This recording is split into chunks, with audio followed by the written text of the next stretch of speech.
So nice to meet you. Nice meeting you. Thanks for having me. No problem.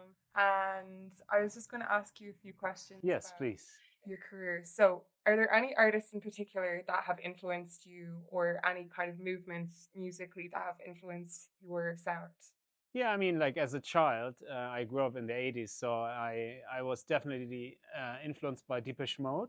So as a kid, I listened a lot to Depeche Mode. And then when I was like in my youth, I became already like a DJ in the jungle drum and bass scene. So everything connected to jungle and drum and bass is pretty much forming my understanding for music till today. Yeah. And then some when I started to producing this project Einmusik already 20 years ago, and yeah, and since then, you know, like I'm part of the scene. Okay, cool. And what do you think it was about Depeche Mode and like the electronic noise that caught your eye so fast? Like, do you think? Yeah, I mean, at that time, there was nothing like synth pop music, you know, like coming from the 70s, well, a lot of disco maybe and rock music, and this synth pop thing was like very different. And I was, I don't know, like very young, 4 or 5 years old or something, and I listened this in the radio, and it was for my ears like absolutely incredible. So I was fascinated. And then yeah, Depeche Mode, they were as well like very young. They were like I think 19 or something, Okay. or 18 or something, or 17. Very young. Yeah. And so they weren't too old Yeah. for a kid. And so I started to have this goal to stand somewhere as well, like on stage making music. Yeah. This was really a decision when I was a kid. Okay, cool. And then the name Einmusik, where did that come from? Oh, it's just like a random name. It's no bigger, no deeper meaning behind. It's just like one music, Einmusik. Okay. And did Yeah. you have a name before that, or was it always? No, not like in the electronic music scene. I didn't, but of course, I obviously had some DJ names back when I was a drum bass DJ. Yes. Okay. Do you have any funny ones, or? No, Okay, they were all. no. they're all Very, cool. very, Adorable. yeah. No. How do you feel that being German has influenced your understanding of electronic music? Yeah, I mean, Germany is having traditionally very big dance music scene, and very diverse communities. Like the house scene was in the beginning of the 90s very dominant, and then as well like techno music, and in some cities like Frankfurt and Berlin, and you know, so there were some cities connected, and then Cologne, for example, in Germany was maybe more indie connected, like more like underground independent kind of smaller label stuff. So each city had like, I don't know, like its own niche or something. So when I started going out as a young person into clubs and something, there was pretty much all different kind of dance music always available. Okay. So obviously this is influencing how you feel about music and this whole dance culture thing. Yes. Of course. Yeah. And then you've mentioned before that you kind of make your music decisions based on feeling rather than technicalities. Is there a feeling in particular that you're trying to communicate when you are making a song? Not necessarily. No. Since I started music, I didn't took so much care about like genres and seasonal sounds of some influences in, you know, so I did always my own thing. I didn't look so much around, you know, so, and everything what I'm doing in the studio, everything came out is always how I really feel about music. So, and I'm really happy that this kind of approach is as well worldwide connecting to people. Yes. So it's a pleasure. Yeah, that's really cool. Since a lot of years already. Einmusik is first release I had in 2003. Wow. So it's over 20 years already, and being heard all over the place, everywhere in the world, it's a big honor. Okay. And how has your sound changed over the years since 2003 till now? I mean, it's still my soul, it's still my view, it's still my ears. So basically it's the same, but of course I got technology-wise, skills-wise better in making music and more experienced. and the sound obviously as well changed, and the needs of people today are maybe different than 20 years ago. But this is like naturally not too far away from from how I started in the very beginning. And I mean, because like in 2004 there was this one big song, Jittery Heritage, and people are still playing it. yeah, So it's 20 years timeless. old. Yeah. So Same. if this is relevant, so I think like my music, didn't change so much. Yeah. Like, so it's still the same kind of spirit. Yeah. And you're standing on the stage like in the same place as you were then. Have you noticed a change in your crowd? Have you noticed a change? Of course. And how I mean, has it back evolved? in the 90s or in the zeros, the clubs were like they had maybe like 3 different colors of light Okay. and a steam machine Okay. and maybe a stroboscope or something. That's it. Okay. And everybody minded their own business and Yeah. were dancing. Yeah. And today, I mean, like from today's parties, there are a lot of people like with their cell cameras phones, on, and yeah. and it's often more about like being part, saying on Monday that you took part of a certain kind of party, than actually experiencing the And being music. present. But maybe this as well, like is little influenced with Corona, because there's like a big gap in the people going in clubs, because the kids today, they, there was like a few years they didn't learn, they didn't experience club culture, Mhm. so they had like often parties at home and stuff, Yeah. So worldwide it definitely changed a lot. Okay. But it's for me it's okay, like back in the days, like you had like a very dark clubs, and often the people didn't have seen you, like, and like who was playing, I don't know, whatever. Yeah. And today everything is like more like commercial orientated, so everything everyone makes sure that you're going to be, like, and the after movies and Yeah. so it's more like a big package. Okay. And career wise, this is definitely more helpful Yes. to be seen. Of course. And then as well as that. I just noticing, like there are like pluses on each side, Yeah. like. That's what I was thinking, because everyone always talks about how amazing the dance scene was in the 90s, and like everyone talks about like that era of clubbing and stuff. It wasn't. I was there. It wasn't. But what do you think? I mean, the that- DJ is playing with vinyl, Yeah. vinyl is shit, Yeah. When you came to clubs, you always had problems that the system of vinyl were jumping and making like ground noises, and it was horrible. And then you were wearing like tons of records with you, like, like I don't know, like 40 records were like, I don't know, Yeah. lots of kilograms you were, Yeah. and yeah, no, I didn't like this. And like you were buying like a record with 3 songs on it. Yeah.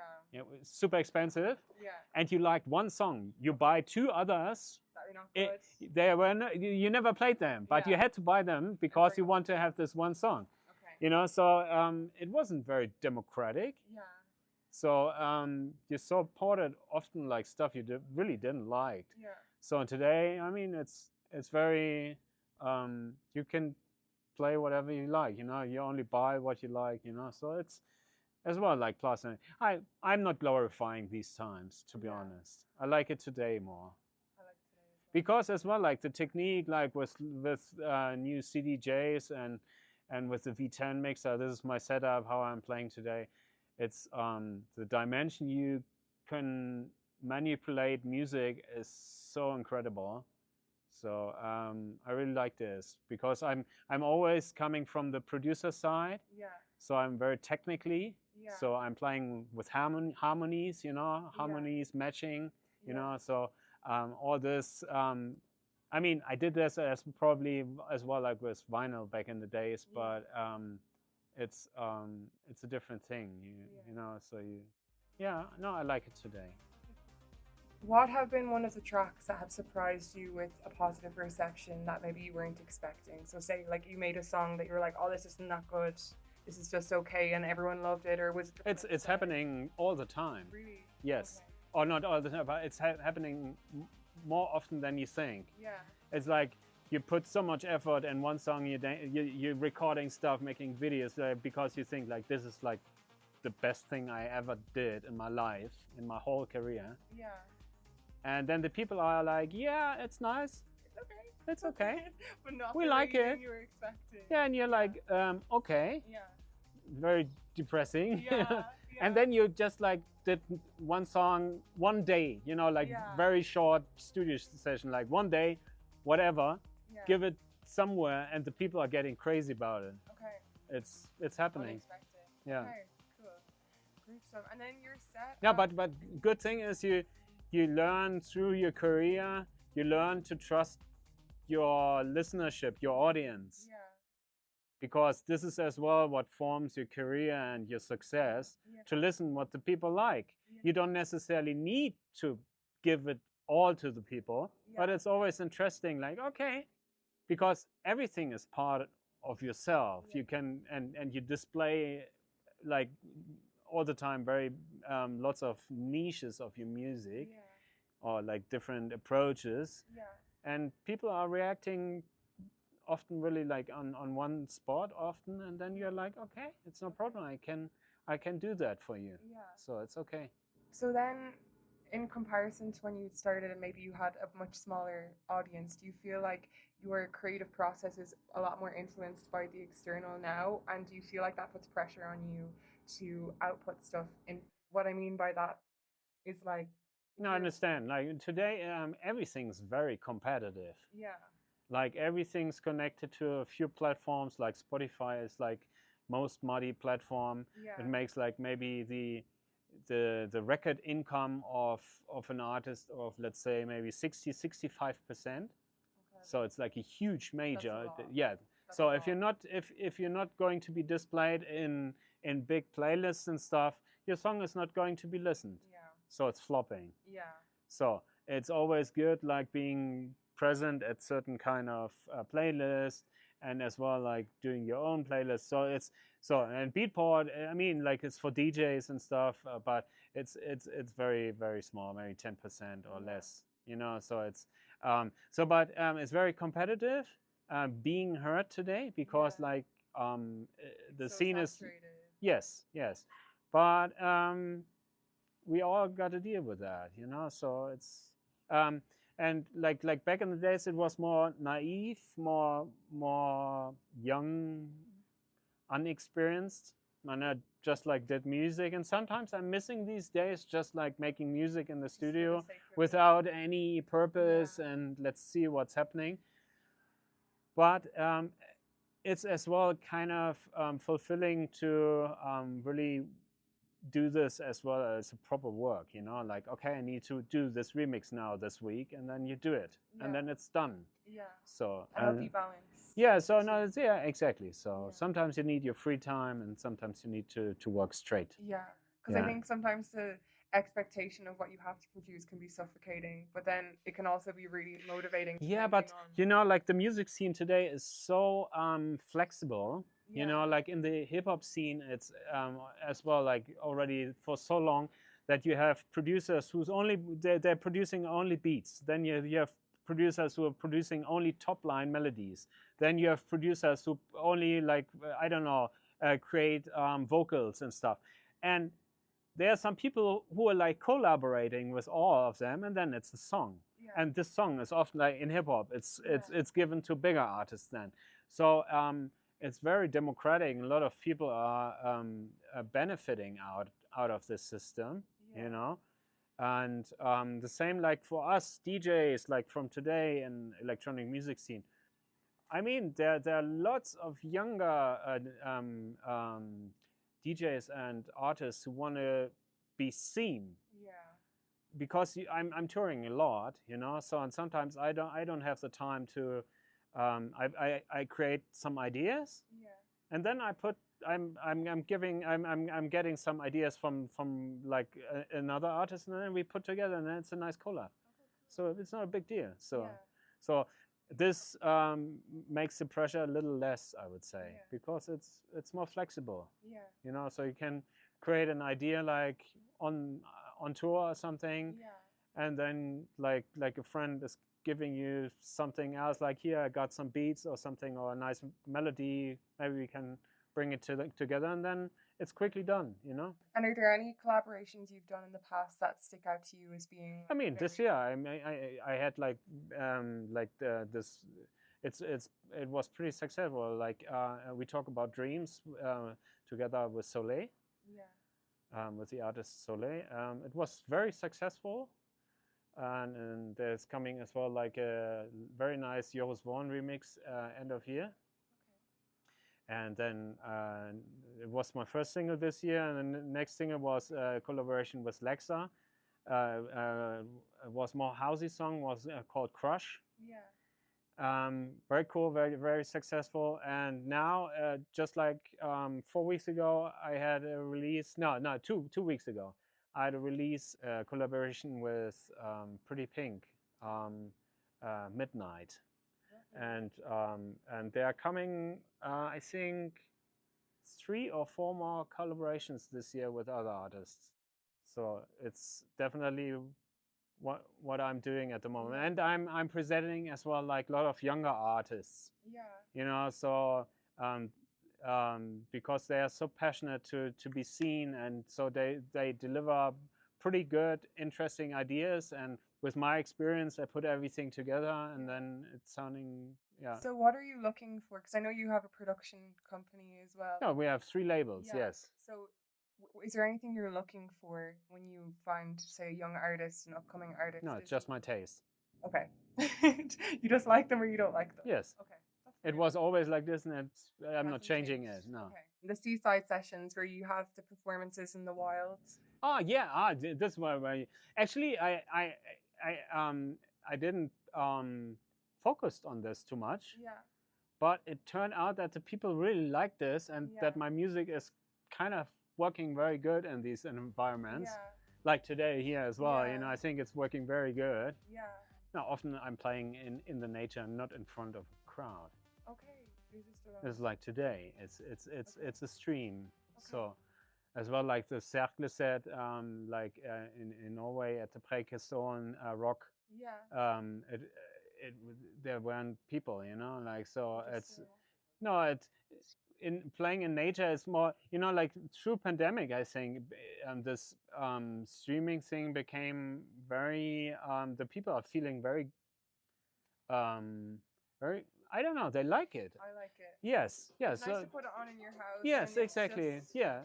It's nice to have. Yeah, they have it in music. They're drinking little wine, or I don't know, you know. So being with friends there and having not only good music as well, like having a nice visual effect on the TV or wherever, you know. So, and it turned out that my music is working very good. So, for example, in January I recorded a nice set in the Austrian mountains in Lech.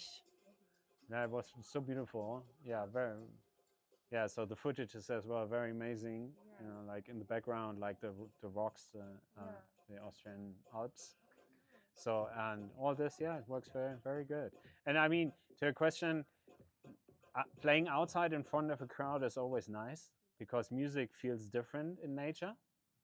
But there are as well like very good clubs worldwide, which having amazing sound system, and where it's an honor to play. Yeah.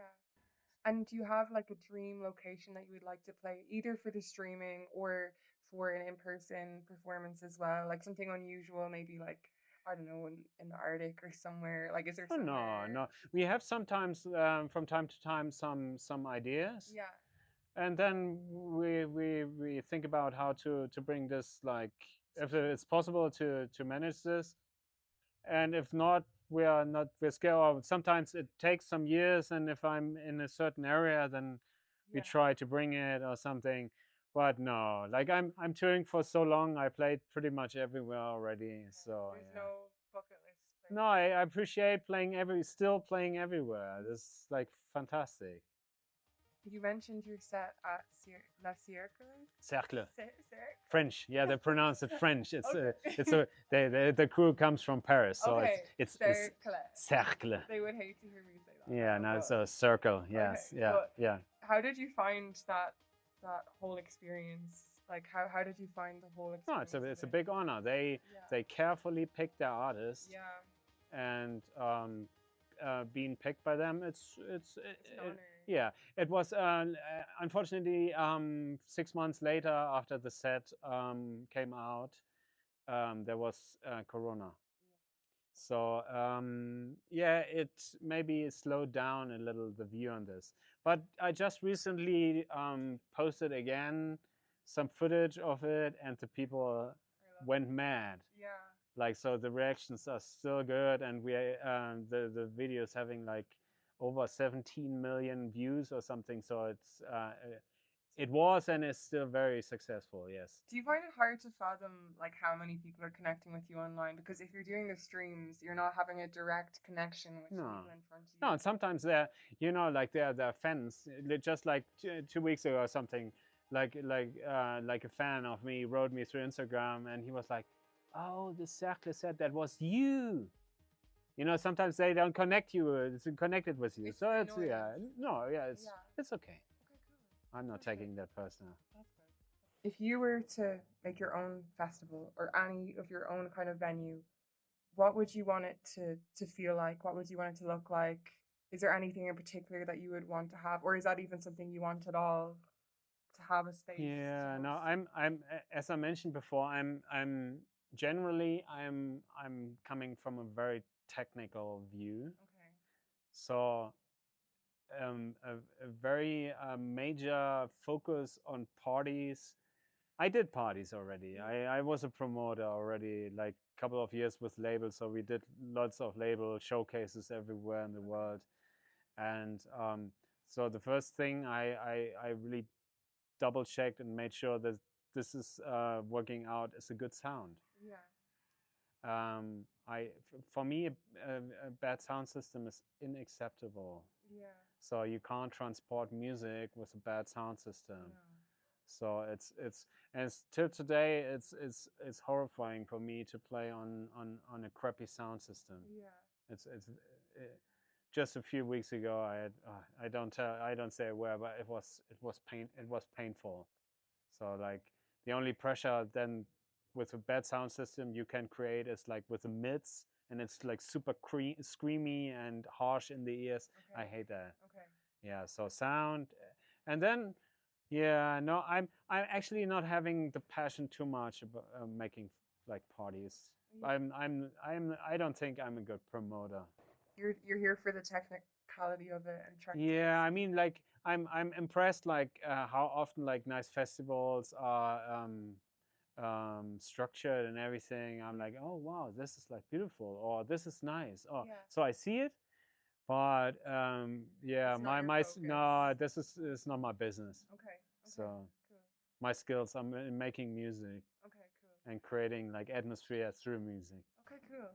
And then where do you see you going in the future? Like from where you are right now, do you see yourself going further into the more technical stuff, or do you see yourself taking a step away from making? What I'm doing today. It's If fulfilling if I'm already like little older DJ, like in the ever. saying you're old, you're not old. No, I'm mid 40s, and if I'm in 10 years still playing regularly around the world, then everything's good. Okay, cool. So and I'm not changing my routine. Okay. It's good like it is today. Yeah. Of course, you always need to adapt a little to certain moments, to certain needs, or I don't know, but it's generally everything is fine for today, and my labels are running good. There's Einmusik, which is like the main, the big label, and then we have Fenestra, which is like more the progressive chilled sound. Yeah. And then we launched last year as well an Afro House label. So we're bringing like a lot of music every month out. Yeah. So all labels working very good. So I'm okay. I'm fine. I'm touring a lot, so I'm making music. I'm bringing every 3-4 weeks new music out, and so and my label Einmusik the collabs I told you before with Soleil, with Lexa, and with Pretty Pink. It's part of the 300 of Einmusik. So it's the 300th release Okay. of my label Einmusik. So it's a big number. That's a big. So and we did it like 3 parts of it, like 300A, 300B, and 300C. Okay. So it's now like a nice package. Yeah. Lastly, is there any moments that you had that you felt extremely connected to the crowd, whether that's one person or a certain crowd in particular that sticks out in your mind from over your years performing? Is there any one moment that sticks out to you where you felt completely connected? Yeah, there's like one. I think it's officially the best club in the world. It's Stereo Montreal, Okay. and there are through the night there are only 2 DJs. Oh wow. So one DJ is playing from 12 till 4, Yeah. and the other DJ is minimum playing 4 till 8, but usually it's ending at 10, 12ish. So like 6, Wow.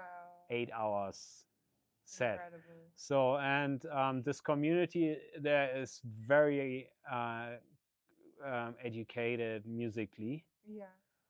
and so I was headlining the night the first time, and I was like, okay, I'm playing 6 hours, no problem.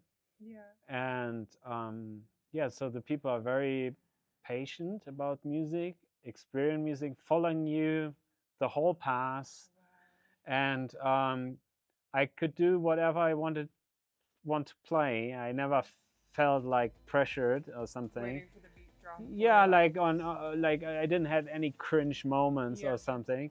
So and this is always like a big pleasure. Yeah.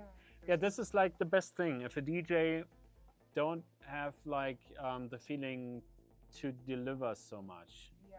You know, like today everything's like on. You have like big screens in the back, and bam, bam. It Yeah. always has to be like very shiny and Yeah. blinky. You know, Yeah. like, and if you not do something The whole like in production. like Yeah. every 15 seconds, it has to be something. Otherwise, the people are get bored. You know, like Yeah. all the kids. You know, like Yeah. so, and oh yeah, that's as well like very because I like to play at the moment on a little older audience.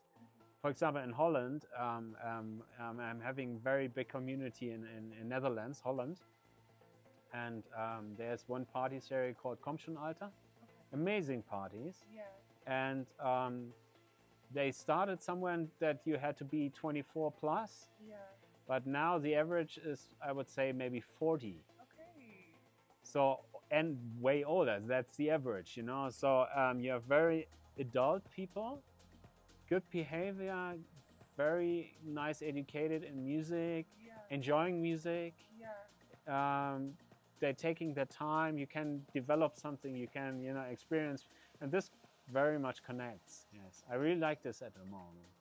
Yeah. But especially in Holland, they have like a very strong dance community Yeah. since, I don't know, 30, 35 years or something. So their knowledge in dance music is very good, and they all went out when they were young. They are all now like in their 40s, 50s or whatever, Yeah. have family and kids and whatever. Yeah. But they still go out sometimes. Yeah. Yeah, not every weekend, but maybe 2, 3 times a year or something. Okay. Cool. Yeah, why not? It's your passion still, you know? Yeah. And it's nice just to let your hair down. Yeah, and there's no role model, you know, like so Yeah. we started with dance music 30 years ago, you know, 35 years ago, and I mean, you have already today like a few DJs who are like in their 50s, Yeah. you know. Carl Cox is Yeah, I too, was gonna you say know, Carl like Cox. yeah, I Sven West or Yeah. something, you know, like they're Fabulous. all 50 plus, you know, and yeah, why not? The audience, yeah, went older with them, Yeah. so it's okay. Okay, guys, thank you so much for listening. We had loads of fun answering your questions, and yeah, I hope you enjoyed yourselves. Yeah, write in the comment how you liked it. Thanks. Hey, my Mexican friends, this is Einmusik, and we are today here with the ethnic community, and we are recording a very nice stream. Check it out.